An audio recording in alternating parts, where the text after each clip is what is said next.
Good day, I'm Danie Schoeman. I'm an independent consultant specializing in supply chain management and logistics. Today I'm going to give you a quick overview of what I believe to be an effective and fair request for proposal process in dealing specifically outsourcing of 3PLs or logistics service providers. So what makes for a good supply chain outsourcing RFP? If we look at the anatomy of a typical RFP process, there's like 8 steps that you need to follow. The first step is to develop a business case. This next step is to do your market research, and I found in my experience that the best way to do that is through a request for information process. Then there's the request for proposal which you issue, and from there on we're going into the response developed by the logistics service provider, as well as the evaluation on those responses. More importantly is what we find after those evaluations are the contracting portion, as well as the implementation, and then the continuous improvement, which is the core part of the relationship. Now, in typical procurement processes, we find this to be sometimes very mechanistic, and my take on this process is that one should be very open and sharing and delving for solutions, which is the best for your organization.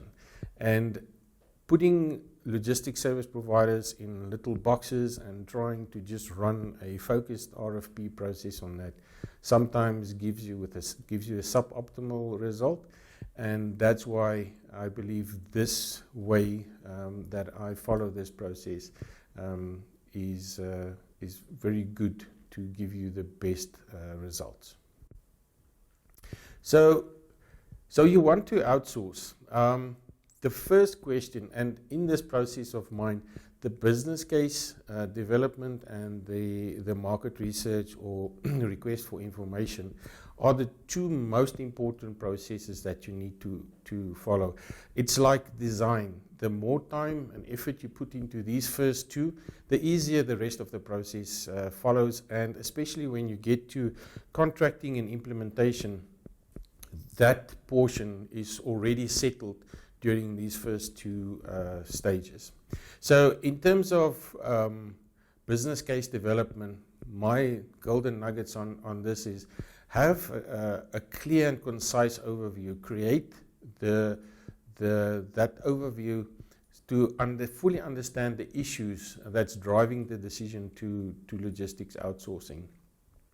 What you also have to do is create a list of specific services that you think could solve the issues that you're facing, or the business problem that you have.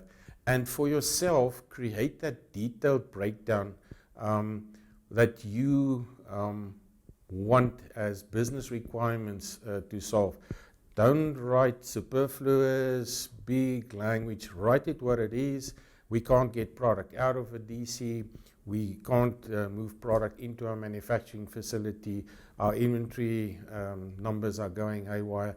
Make it very specific so that you fully understand and appreciate the situation that you're facing. Also, if you're struggling inside your organization with resources, get resource augmentation, get some outside help, get people that can assist you, and keep it to the level where people can actually advise you on who to approach in terms of solving those problems, and also what the actual core issues are of those problems. So why do you want to outsource? So in that business case development, that's the first question that you need to ask yourself. And what we find is that most shippers have a couple of core desires that they're looking for. So first of all, a lot of shippers find that logistics is a high investment environment, requires a lot of resources, a lot of expertise, and a lot of technology. And getting access to that requires time and effort, and in lots of the cases, significant investment. So what we find is that most companies that want to outsource, they like to focus on their core business. They'd like to get access to expertise and experience, particularly to the portion of the supply chain or the logistics environment that's an issue. And then also leveraging a already developed network. So a lot of the 3PLs and the logistics service providers out there have made the investments, they have the connections. So a lot of them already have global networks or continental networks, and it's easier for you as an outsourcee to actually engage with those parties already. Obviously, cost reduction is a high driver, and then also time reduction. Not having your resources to do all the order processing and capturing, but actually have a highly efficient outsource partner that can do that. We've also found, especially during this pandemic, that a lot of the companies that have struggling with current logistics issues, especially around e-commerce fulfillment and keeping customers satisfied, that another big drive is to improve customer satisfaction through having logistics service providers. Another thing that a logistics service provider can give you is access to advanced supply chain technology. They have the ability, they've already made the investment, they've got the ability to easily and help you plan and optimize operations. Further, in terms of gaining flexibility and scalability, so they can move with you as your business grow, and also give you access to certain markets and help you with market expansion. Continued optimization, as you see, the last step in my RFP process is continuous improvement, and then also very important around environmental considerations these days. Most of the 3PLs and LSPs have invested in carbon emission reduction programs, so also help you with that. And then lastly, help you improve your overall quality in keeping your customers happy, and I already spoke about the customer satisfaction. So what are the biggest challenges that shippers face in supply chains, and drives a lot of the decision making around outsourcing? Now, forever I can remember, visibility has always been the number one issue. So end-to-end visibility continues to be the single biggest challenge in supply chain. And the next one right after that is the volatility, so fluctuating consumer demand. We saw during this pandemic, and when I get into some of the other numbers, you'll see that I've mapped it across the time period of the pandemic, because we've seen significant changes in behavior, both from consumers as well as from shippers themselves, that was forced to adopt to e-com and to on-demand fulfillment. The third one that's still a big issue is inventory management, and inventory is still a huge focus for most companies. When we look at visibility and break it down a little bit more, we can see that end-to-end visibility, real-time visibility, and visibility for customers are like the top three drivers. And in the transformation programs that I assist clients with, those are, especially now during the pandemic and after the pandemic, we can see that those are still the biggest drivers in terms of making sure that you can satisfy customer demand and keeping customers happy, and have the ability to react to fluctuations in demand and make sure that you can deliver orders and fulfill your promises to customers. So If we look at also spending drivers, where do shippers see them spending their money, and for reasons hence to outsource?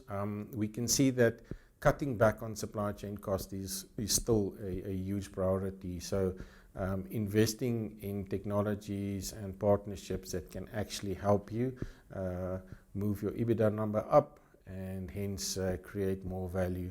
So on the one side, driving sales, customer satisfaction. On the other side, get the cost down. So if we look at reasons why suppliers, if we look at reasons why shippers would want to re-examine their supply chain, and what 3PLs and LSPs see in terms of that space as well, it's interesting to note that both from a shipper's perspective and from a logistics service provider perspective, that they are totally in sync. If you look at reasons like lowering overall operating cost, creating a competitive advantage through your supply chain, reducing your freight transport times, being closer to supply sources, being closer to consumption points, and also the risks in the supply chain. And particularly during this pandemic, we've seen how the ability to manage supply chain risk has actually helped a lot of shippers, as well as LSPs that was very awake and aware of the situation and could react fairly quickly. Unlike the financial crisis of 2008, where we had a total collapse of supply chains, we actually saw a different scenario here. Supply chains were put under stress, but the supply chains did not collapse. And that says really something. And the shippers that had the right partnerships in outsourcing, they actually gained a significant advantage through that. So if we look at what are the big trends, so what's keeping supply chain executives up at night, keeping the supply chain alive and nimble. Again, we saw during the pandemic, it's a huge driver. I call these the big five. We've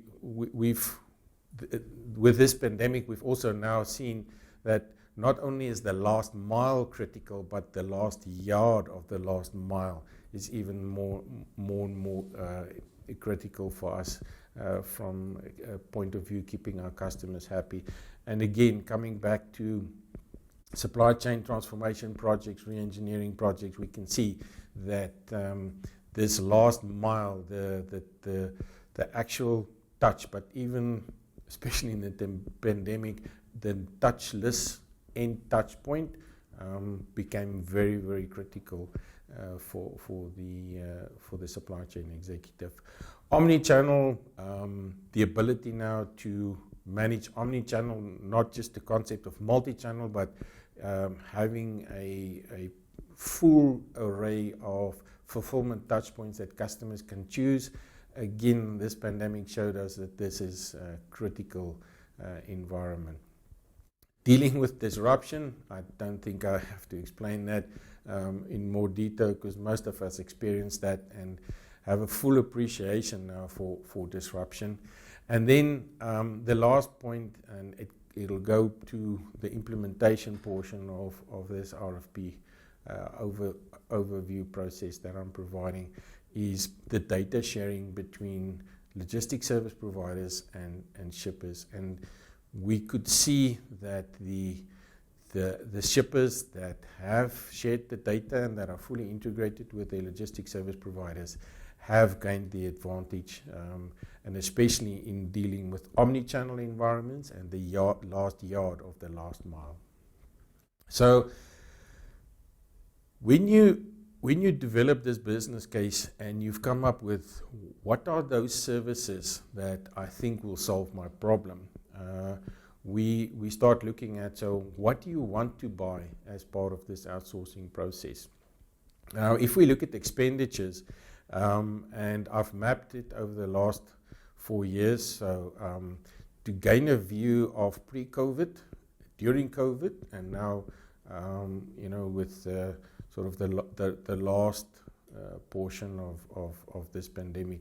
So if we look at 2021, we can see a remarkably huge movement in transport spend, and the warehouse spend started in 2020 already, because people knew that they need to stock up, they need to make a plan.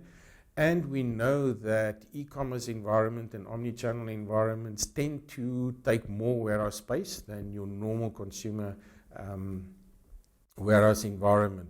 So we could see in 2020 already that warehouse spending picked up dramatically, close by 12% or so. And then in 2021, the warehouse spending stayed more or less the same. But then transport spending went up. And a huge driver of that would be courier services and store fulfillment for e-com and for omni-channel to drive customer satisfaction. If we now look at the results from 2022, we can see that things are normalizing back to the levels of 2019 pre-COVID.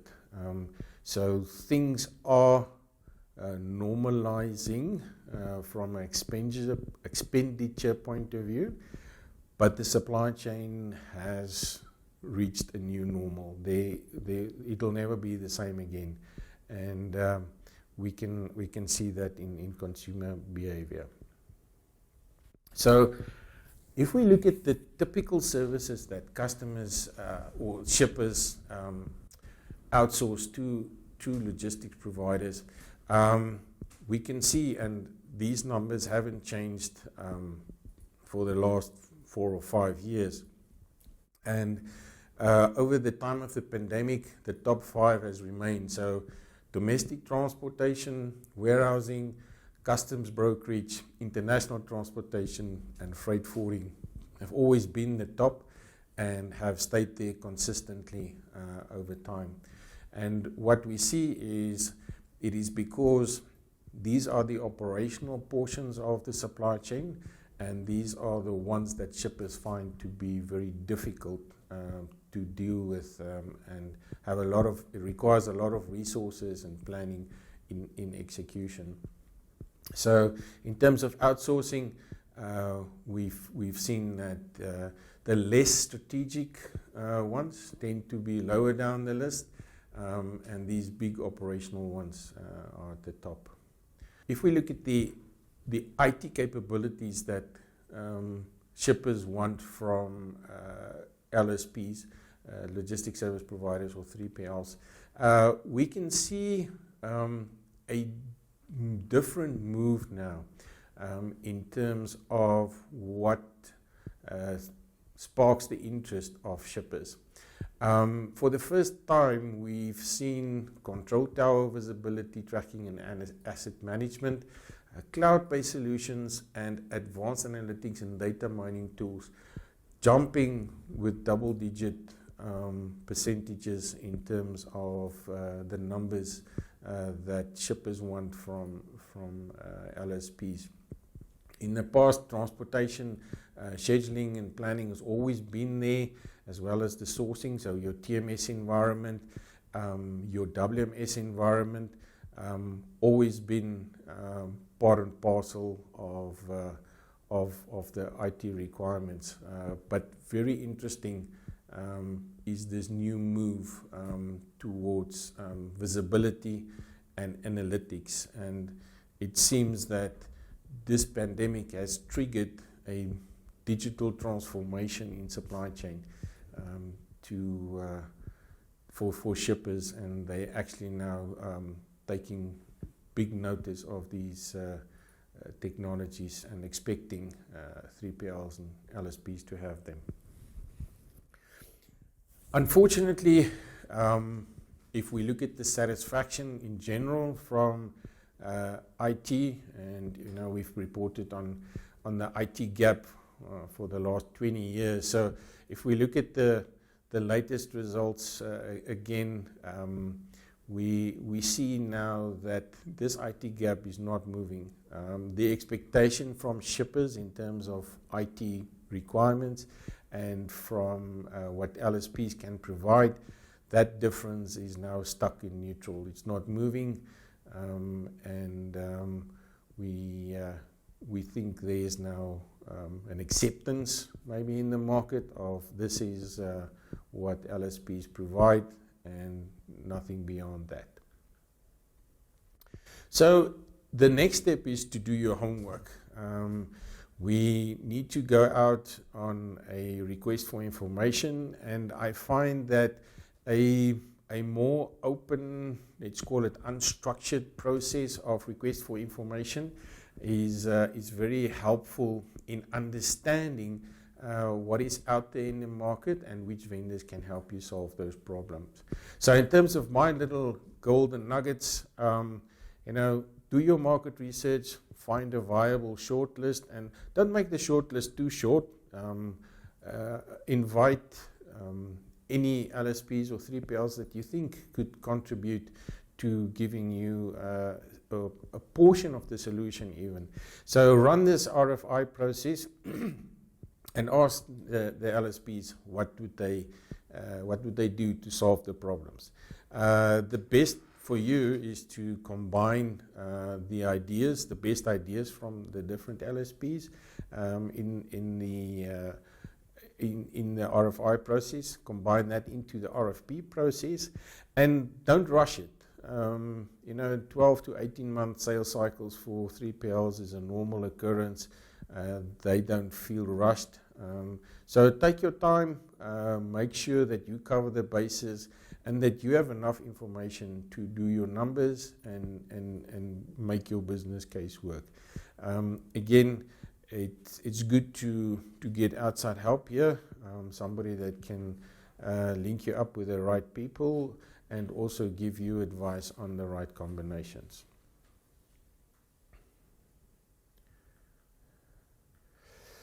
So when you run this RFP process, you have to ask yourself, do I want to get into a 3PL partnership? Now, with a 3PL and an LSP environment, it's truly a partnership because these partners of yours will deal on a daily basis with your customers, making sure that your factories are fed with inbound product, that your distribution networks are filled with outbound product, that your wholesalers get what they need, that the retailers get what they need, that the shelves are full. So it's a truly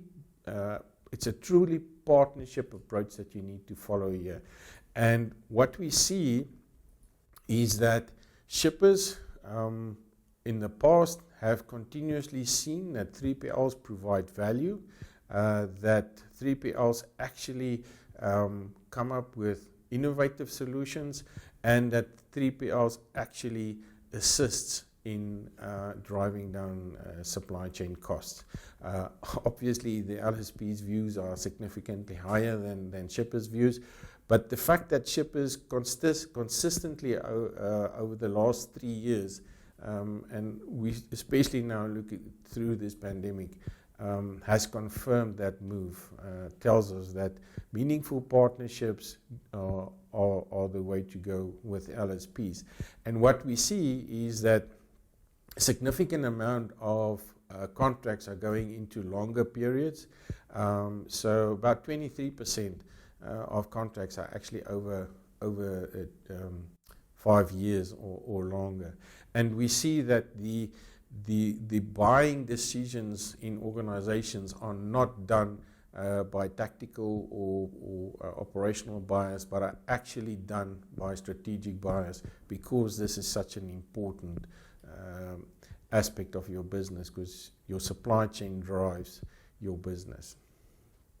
So what do shippers think? Is it best to outsource or is it best to insource? And what we've seen consistently, again, over the last couple of years, is that the move towards outsourcing or increasing your outsourcing is there. And over the last year, we've actually seen a significant drop in people considering returning to insourcing. So at some stage moving towards the pandemic, there were about 30 to 40% of shippers that considered insourcing, but we've seen that drop tremendously. What we also see now is a stabilization in the reduction of the amount of providers. So there was a big drive around just before the pandemic. So we saw a big jump around 2019 when a lot of people were reducing their number of logistics service providers. But with the pandemic hitting and with capacity issues that we saw, we can see that number stabilized. So people aren't messing around with their capacity, and the number is very stable in around the amount of or the number of logistics providers people use.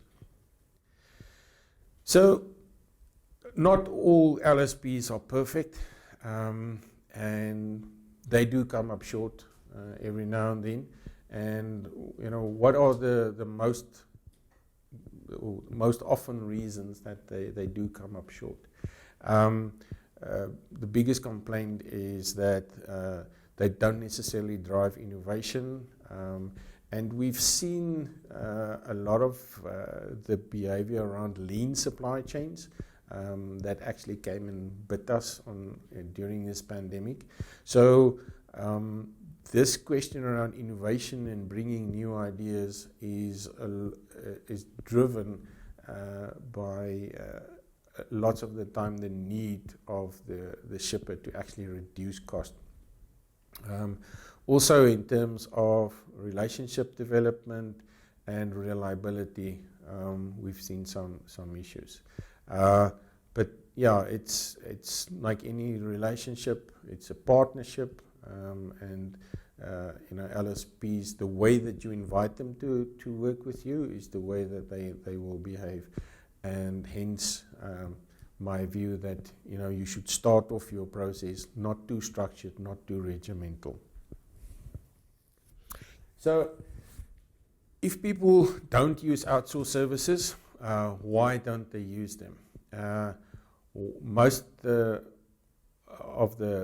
Some of the more popular reasons are that people struggle to see that the cost savings would be realized. They think that the management fee is just a cost added on top of the current costs.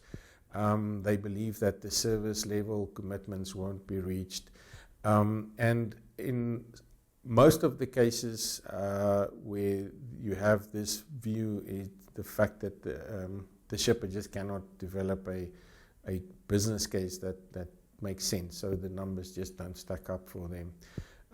Another reason, we see that diminishing, but is a fear of loss of control over their own supply chain, and some shippers believe that their in-house expertise is better than most of the LSPs out there anyway. So those are some of the reasons why people don't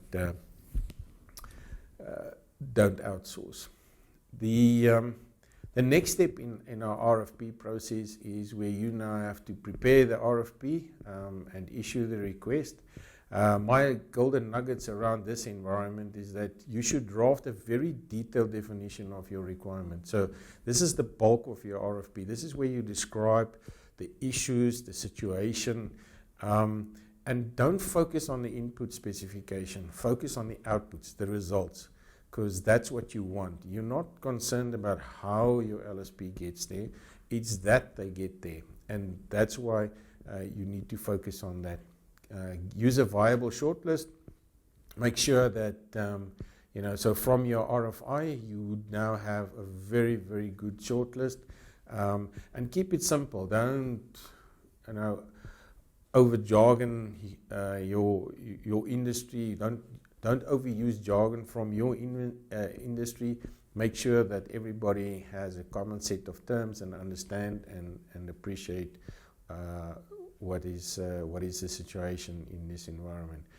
Please do not go and browse the internet, think you can download some template. Not going to work. Be specific, be unique, and also give these guys realistic timelines. To get them to come up with an answer in 2 weeks is just not worth it.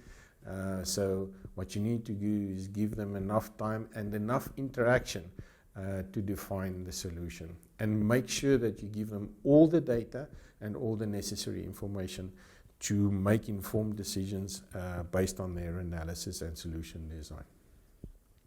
So when you do your scope of work, make sure that you articulate that problem that needs solving. Don't tell them you want this service at that price.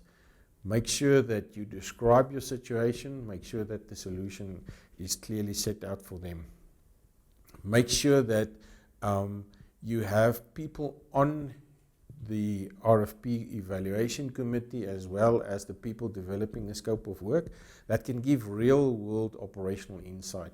Don't make it theoretical. Make sure that your team adds all the realistic issues for that LSP so that they can have an appreciation of when they design the solution.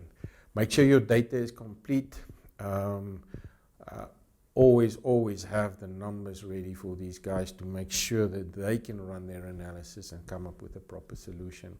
And where you don't have numbers, make sure that your assumptions are true and tested, that you don't have some wishy-washy assumptions. Make sure that these assumptions are, again, based in the real world and based on your organization so that they can have high confidence level in their solution design. The next stage is the response. That's what we're all waiting for, but during that waiting for response, the LSP has to go away and literally do solutioning and make sure that they come up with the best answer for your problem and the best approach to actually implement it. So make sure that during the RFP process, when you do briefings, I even advise that before you issue it, have enough briefing sessions so that your LSPs are totally clear on what is required and where you are going with your supply chain.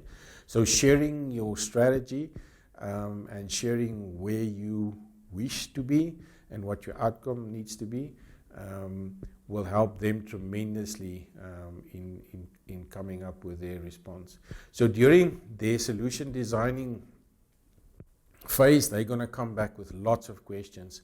So the more data, the more real world inputs, the more information and the better the assumptions you give them, the easier for them to do the design. But encourage creativity. Make sure that you ask questions that drive them to think. So when you do your evaluation of the response, make sure that you have a multidisciplinary team on your evaluation. So every part of the supply chain that it will touch in your organization, make sure that you have team members from those areas that they can look at it from their perspective and give their input as well. Again, make collaboration easy. Make it easy for these guys to engage you. Make sure that they can ask you questions and that you can give them enough time to do full-blown solution design and give you their best. Have clear KPIs. Make sure that they know what you want to measure, and this is part of your business case. So as you develop your business case, these KPIs will come through, and that will drive a lot of behavior. It's also important now to establish what I call vendor personality. This is where you look at the culture fit. So it shouldn't just be numbers. These guys are going to be a partner to you.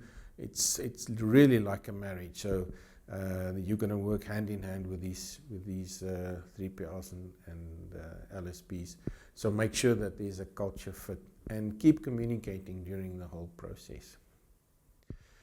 So what are the key metrics that most shippers use? So I advise on evaluation teams, look at reliability, value for money, how will these guys improve your customer service or improve speed of response. On your culture fit, look at your leadership and management style from the LSP, and then drive innovation, flexibility, and then look at the IT capabilities. We saw in the beginning that one of the reasons that shippers wish to outsource is get access to those IT capabilities, but that unfortunately in some cases the LSPs do fall short in terms of expectation. But the capabilities of analytics and visibility are being actively pursued by shippers, and as we pursue those, we will see that LSPs significantly invest in those more and more. Most importantly, once you've now decided on the best fit for you in terms of a 3PL or logistics service provider, comes the contracting bit. Now, if you've done your homework right in the beginning, so if you've done your why, your what, you've done your market research, and during the RFI process, you already started to feel out the culture fit, you would have ended up with a very good shortlist for your RFP. So the candidates that come through in the end as the successful bidder would be a very good fit for your organization and should have a very good solution for the problem that you're trying to address. So during these contract negotiations, negotiate for win-win. If there's a loser in a negotiation, that loss comes back to the winner at some stage. So in my training as a negotiator, I was taught by highly respected sales directors, and this gives you the ability to always make sure that your supplier works with you, not for you, but with you, and make sure that they drive the winning sequence with you. Be creative in your contracting. Think, and I hate to use this, think outside the box, but literally, don't get stuck in the old way of contracting. And please, please, please do not take your previous 3PL LSP contract that you had and just apply it like that. It'll kill the solution, so you have to write the contract to drive the outcome of the solution. So make sure that you do not copy and paste a contract ever. Always be prepared to walk away. Even if this is the solution, if this is the LSP, if the deal is not going to work for both of you, walk away. Do not be scared to walk away. I've had instances where contracts ended up very badly because one partner didn't like the way it was going, wanted to walk away but didn't, stuck with it, and in the end the relationship was a disaster. And then communicate. Yes, play your cards well in your negotiations, but keep communication lines open and honest so that you can end up with the best contract for you and this relationship. Once we get past the contract and we start with implementation, we start hitting the operations, and we need to onboard the LSP. Again, make collaboration easy, open up communication lines, make sure that you engage with the 3PL. Have your KPIs cleared so there's no guessing of where we're going, and then have very realistic startup times. Make sure that you don't rush things, and make sure that you provide enough operational assistance that the LSP or 3PL does not have to enter into a guessing game, that they know exactly what is expected and what they need to do. And then lastly, as part of your operations is a continuous improvement phase, and this is where the two parties together strive to continually improve the business and the supply chain.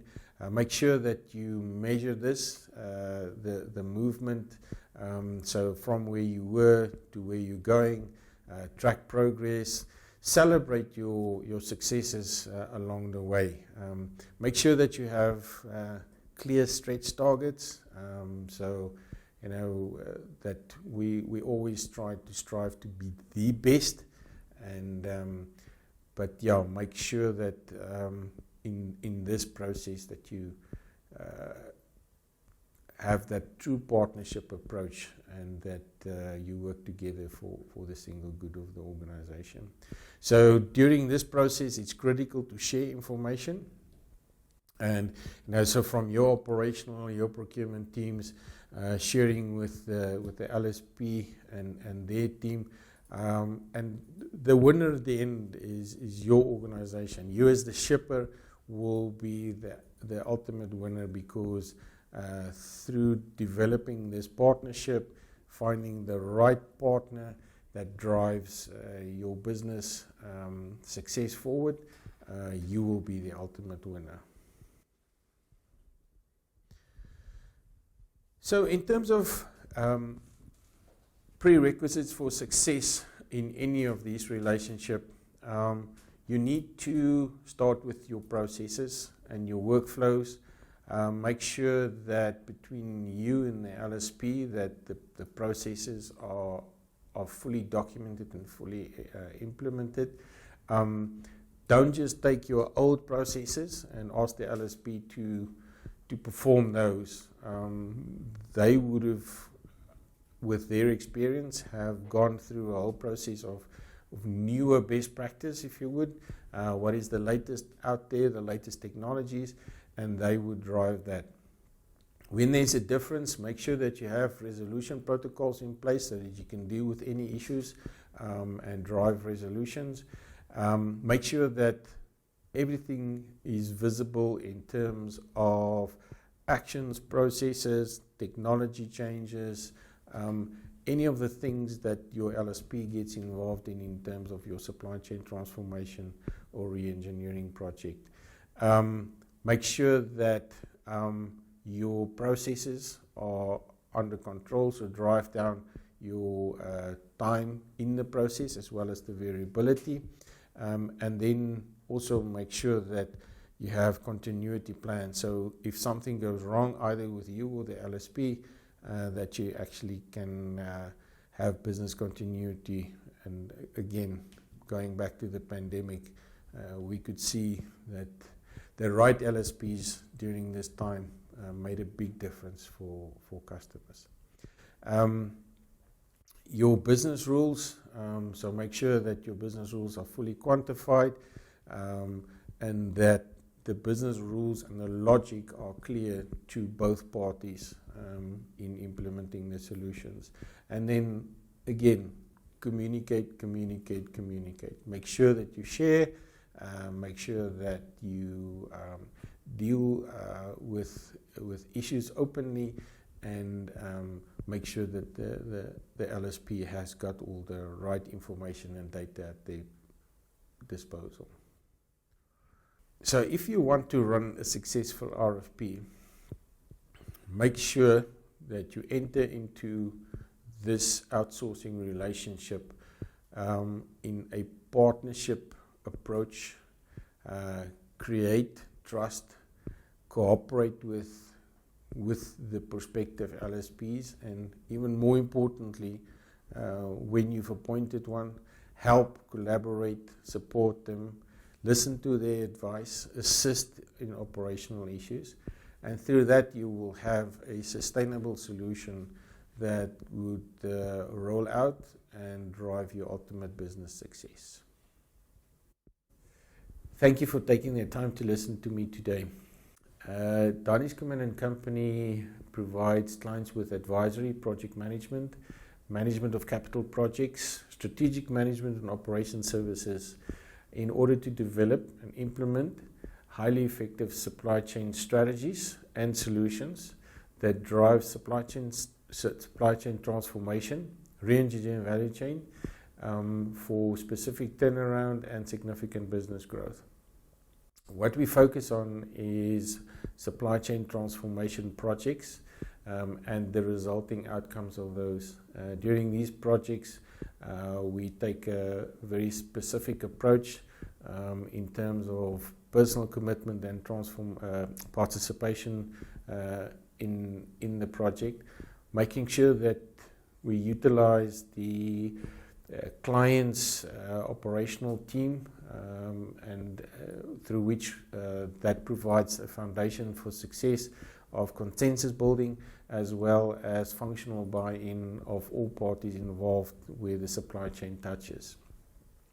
During these projects, what we find is a lot of the cases the client needs to go out on request for proposal processes and identify appropriate partners, be it LSPs, 3PLs, technology providers. And during those processes, what we also do then is assist them in designing the requirements for the functional part that the LSP needs to play, as well as the technology definition for the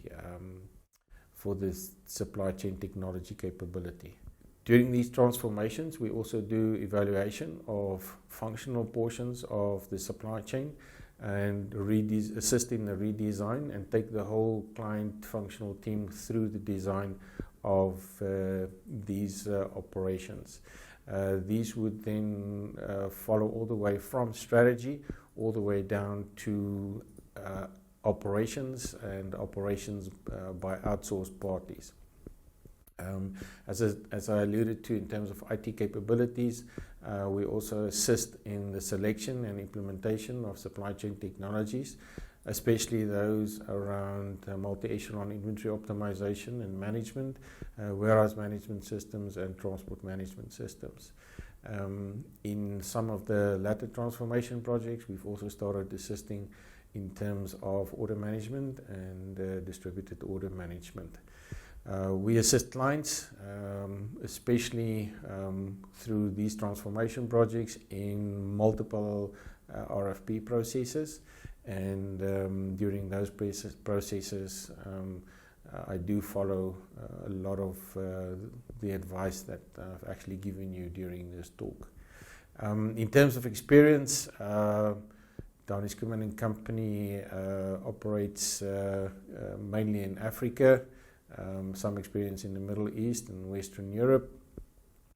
In industries, particularly the consumer, packaged goods environment, retail, manufacturing and mining, automotive, healthcare, perishables and cold chain, some valuables in transit work, and also of late significant amount of work in telecoms. I'm also excited to announce that Danie Schoeman and Company has signed a business partnership deal with Tompkins Venture in the US. Tompkins Ventures is a global company with over 60 partners across the globe and has a very extensive business and supply chain network. Through this partnership, we can provide clients seeking to solve the main problems of access to capital, access to facilities, access to logistics and supply chain providers, as well as access to appropriate supply chain technology solutions and supply chain leaders. We could bring any of those requirements to business struggling to grow or where they find or being inhibited to grow in those areas. And this global network of partners can actually provide solutions to any business around the world. a member of Insights by Experts, a network of highly experienced African business leaders that can provide